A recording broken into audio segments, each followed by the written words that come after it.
un écosystème qui s'est arrêté. Le monde du sport est un pan de l'économie qui est très important, que ce soit au niveau professionnel, nos salariés qui sont retrouvés au chômage forcé, nos joueurs qui ont travaillé, qui se sont préparés, qui se retrouvent sans activité sportive, et puis bien sûr tous nos partenaires qui ont besoin de nous pour leur visibilité, pour leur réseau, et puis le club qui lui-même est très très impacté financièrement, puisque depuis cette annonce du confinement du mois de mars, on s'est retrouvé sans aucune activité financière, pas d'entrée spectateurs, pas de recettes sur les diffusions des matchs, plus d'annonceurs pour vivre de notre passion, de notre sport.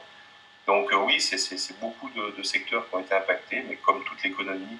Comment est-ce que justement vous avez assumé ce confinement de façon active malgré tout? Et quels ont été ces temps forts justement d'accompagnement auprès des partenaires, mais aussi en termes de news, puisqu'il y a quand même de belles nouveautés pour la suite?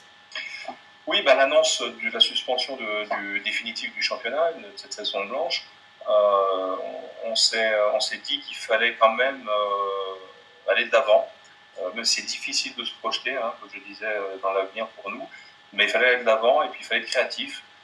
Donc on a essayé de garder du lien social avec nos partenaires, par des visioconférences, par du contact simplement écrit, ou de prendre des nouvelles, ou de redonner des informations que nos partenaires ont besoin de diffuser sur les réseaux, sur Internet. Donc on a essayé de contribuer avec eux à passer les semaines de confinement du mieux que c'était. Bien sûr, on a énormément communiqué et surtout travaillé dès le début à se dire avec le staff, les autres dirigeants, de se dire prenons de l'avance, préparons la saison 2021. Et donc voilà, on s'est mis en ordre de marche, et puis je suis assez fier de dire qu'on a réussi à avancer sur pas mal de secteurs, que ce soit sur le recrutement, que ce soit sur le staff technique, même des partenaires qui ont déjà confié, qui renouvelaient leur confiance auprès du club, ce qui était très important parce que c'est une période très difficile.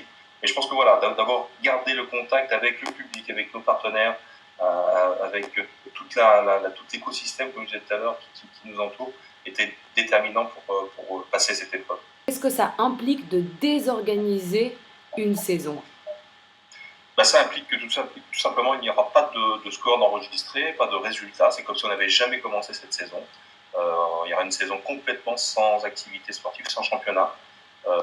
Donc ça veut dire que tous les athlètes qui sont préparés à la compétition, au-delà de la déception, on travaillait un petit peu pour rien aussi, mais c'est un peu pareil pour tous les secteurs d'activité. Donc personne ne pourra parler de cette saison 2020 qui n'aura jamais existé en fait.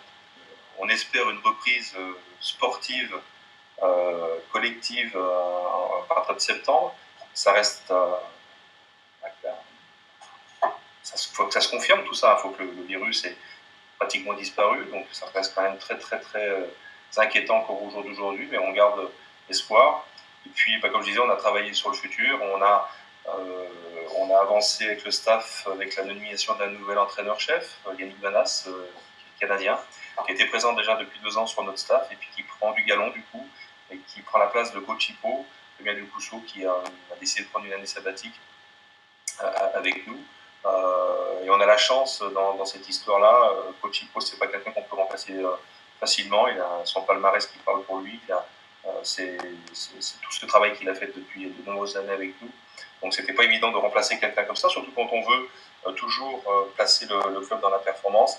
On avait la chance d'avoir Yannick, qui était dans le staff depuis 2 ans et puis qui a accepté juste avant de repartir au lendemain de la première phase de confinement au Canada, qui a décidé de s'engager, qui s'est mis tout de suite au travail et qui s'est déjà entouré de belles personnes pour diriger la saison prochaine. Voilà, déjà un nouvel entraîneur-chef, John Falk, qui était déjà préparateur physique et coordinateur défensif, sera toujours à nos côtés.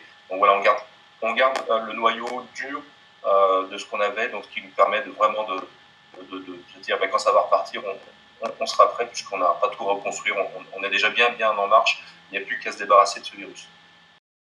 Moi, ce que j'ai beaucoup aimé dans cette période-là, c'est la première chose, c'est qu'il n'y a pas eu un vent de panique, parce que ça aurait pu être le cas.